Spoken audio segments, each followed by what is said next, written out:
Assalamualaikum warahmatullahi wabarakatuh. Perkenalkan, nama saya Putri Apriliani NPM A1A022028 dari kelas 3A. Di sini saya akan membahas terkait mata kuliah statistik pendidikan yang diampu oleh Bapak Dr. Normansyah SPD MPD. Di mana di sini saya akan membahas terkait analisis regresi ganda 2 prediktor. Sebelum melihat data dari yang sudah saya ambil, apa sih analisis regresi itu? Analisis regresi merupakan salah satu teknik analisis dari jenis penelitian asosiatif yang mempelajari pengaruh variabel bebas atau prediktor terhadap variabel tak bebas atau kriterion. Selanjutnya itu merupakan contoh data dari yang saya ambil terkait regresi ganda 2 prediktor, yaitu pengaruh kesehatan X1 dan keuangan X2 terhadap prestasi belajar Y siswa kelas 12 SMA Negeri 4 Kota Bengkulu. Bisa kalian lihat ini ada 10 responden yang sudah saya ambil, kemudian ini merupakan isi dari data kesehatan, keuangan, serta prestasi dari masing-masing responden. Di sini saya akan melakukan perhitungan analisis menggunakan SPSS. Langkah-langkahnya yaitu yang pertama, kalian buka dulu program SPSS, kemudian klik variable view. Selanjutnya pada bagian desimal, ubah semua menjadi angka 0. Pada bagian label, tuliskan kesehatan X1, keuangan X2, dan prestasi Y. Kemudian pada bagian measure, pilih scale. Seperti pada tampak di layar ini, desimal kita ubah menjadi 0. Kemudian pada label itu lihat di bagian nama, bisa kalian ubah di sini. Kemudian tambahkan X1, X2, serta Y. Kemudian pada measure itu 3 data diubah menjadi scale. Selanjutnya yaitu klik data view yang di sebelah variable view, lalu masukkan data kesehatan X1, keuangan X2, dan prestasi Y yang sudah dipersiapkan. Bisa kalian lihat seperti ini nanti gambarnya. Selanjutnya yaitu dari menu utama SPSS, di bagian analyze yang paling atas itu ada analyze, kemudian pilih di regression, selanjutnya klik di linear. Setelah kalian klik linear, maka akan muncul kotak dialog dengan nama linear regression. Selanjutnya yaitu masukkan variabel kesehatan X1 dan keuangan X2 ke kotak independen. Sedangkan pada bagian variabel prestasi atau Y, letakkan di bagian dependen. Selanjutnya yaitu pada bagian metode, pilih enter. Selanjutnya yaitu kalian klik bagian statistik, seperti pada gambar ini ya, sudah saya contohkan. Setelah kalian klik bagian statistik, maka akan muncul di bagian linear regression statistik itu akan ada tanda centang di bagian estimate, kemudian model fit. Selanjutnya klik continue. Maka akan muncul output dari hasil SPSS-nya. Seperti gambar itu ada descriptive statistik, correlation, dan juga variable interest. Dimana pada masing-masing tabel output ini ada variable interest atau remove yang seperti gambar ini tuh merupakan variabel yang memberikan informasi terkait penelitian serta metode yang digunakan dalam analisis regresi. Adapun variabel independen yang dipakai dalam analisis ini adalah variabel kesehatan dan keuangan S1 S2 tadi, sementara variabel dependen adalah variabel prestasi atau Y. Analisis regresi menggunakan metode enter, tidak ada variabel yang dibuang sehingga pada kolom variabel remove tidak ada angkanya atau kosong. Kita kalian lihat ini ada variabel remove itu tidak ada angkanya. Selanjutnya itu pada output model summary, itu tabel model summary memberikan informasi tentang nilai koefisien determinasi, yakni kontribusi atau sumbangan pengaruh variabel minat dan motivasi secara simultan atau bersama-sama terhadap variabel prestasi. Selanjutnya yaitu tabel ANOVA memberikan informasi tentang ada tidaknya pengaruh variabel kesehatan dan keuangan secara simultan terhadap variabel prestasi. Langkah berikutnya dalam melihat berapa persen pengaruh diberikan variabel kesehatan X1 dan variabel keuangan X2 secara simultan terhadap variabel prestasi Y.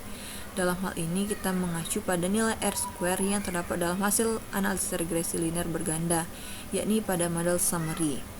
Bisa kalian lihat ini ada tabel dari model summary di mana berdasarkan tabel output model summary diketahui nilai koefisien determinasi atau R-square adalah sebesar 0,727 dan nilai R-square 0,727 ini hasil dari pengkuadratan nilai koefisien korelasi atau R. Itu ada pengkuadratan dari 853 dikali 0,853, maka hasilnya itu R-square yaitu 0,727. Besarnya angka koefisien determinasi R square adalah 0,727 atau sama dengan, kita jadikan persen itu 72,7%, angka tersebut mengandung arti bahwa variabel kesehatan X1 dan variabel keuangan X2 secara simultan berpengaruh terhadap variabel prestasi Y sebesar 72,7%. Sedangkan sisanya, yaitu kita hitung 10% dikurang 72,7%, maka hasilnya 27,3% itu dipengaruhi oleh variabel lain di luar penelitian. Selanjutnya pada tabel ANOVA diketahui bahwa nilai signifikan dalam uji F sebesar 0,011. Bisa kalian lihat di tabel ANOVA 0,11 itu nilai signifikan lebih kecil dari 0,05, maka pengambilan keputusan dalam uji F dapat disimpulkan bahwa kesehatan dan keuangan secara simultan berpengaruh terhadap prestasi atau berarti signifikan. Selanjutnya pada tabel koefisien memberi informasi tentang persamaan regresi dan ada tidaknya pengaruh variabel kesehatan dan keuangan secara parsial atau sendiri-sendiri terhadap variabel prestasi. Dengan menggunakan rumus yaitu Y sama dengan A tambah B1 kali 1 tambah B2 X2 atau Y sama dengan minus 1,721 ditambah 0,510 ditambah 0,576. Di mana pada pengambilan keputusan uji F simultan dalam analisis regresi linear berganda pada tabel ANOVA ini, yang pertama berdasarkan nilai signifikan dari output ANOVA diketahui nilai signifikan sebesar 0,011. Karena nilai 0,011 lebih kecil dari 0,05, maka sesuai dengan dasar pengambilan keputusan dalam uji F disimpulkan bahwa hipotesis diterima, atau dengan kata lain, kesehatan dan keuangan secara simultan berpengaruh terhadap prestasi belajar. Yang kedua, berdasarkan perbandingan nilai F hitung dengan F tabel, berdasarkan tabel output SPSS diketahui nilai F hitung adalah sebesar 9,335. Karena nilai F hitung 9,335 lebih kecil dari 4,76, maka sebagaimana dasar pengambilan keputusan dalam uji F disimpulkan bahwa hipotesis diterima. Dengan catatan bahwa F tabel dicari pada distribusi nilai R tabel statistik pada signifikan 5% atau 0,05 dengan menggunakan rumus F tabel sama dengan K N dikurang K, di mana K adalah jumlah variabel independen atau variabel X, sementara N adalah jumlah responden. Dalam penelitian ini jumlah K yakni 2, yaitu variabel X1 dan X2, sementara jumlah N adalah 10 responden. Kesimpulan yaitu berdasarkan kedua pembahasan dalam uji F di atas, maka kita dapat membuat sebuah kesimpulan bahwa X1 atau kesehatan dan keuangan X2 secara simultan berpengaruh terhadap prestasi atau Y. Dimana pada tabel ANOVA memberi informasi tentang tidak pengaruh secara simultan. Ini bisa kalian lihat ya pada bagian model summary-nya. Maka kesimpulan dari pembahasan ini yaitu berdasarkan kedua pembahasan dalam uji F di atas, kita membuat kesimpulan bahwa X1 dan X2 ini secara simultan berpengaruh terhadap Y.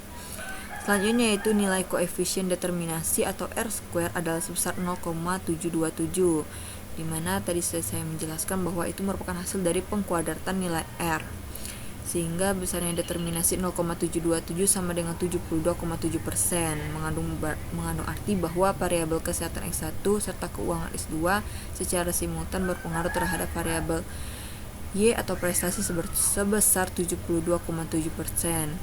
Maka variabel lain yang tidak ikut dalam penelitian ini itu sebesar 27,3%, itu sisa dari 72,7%.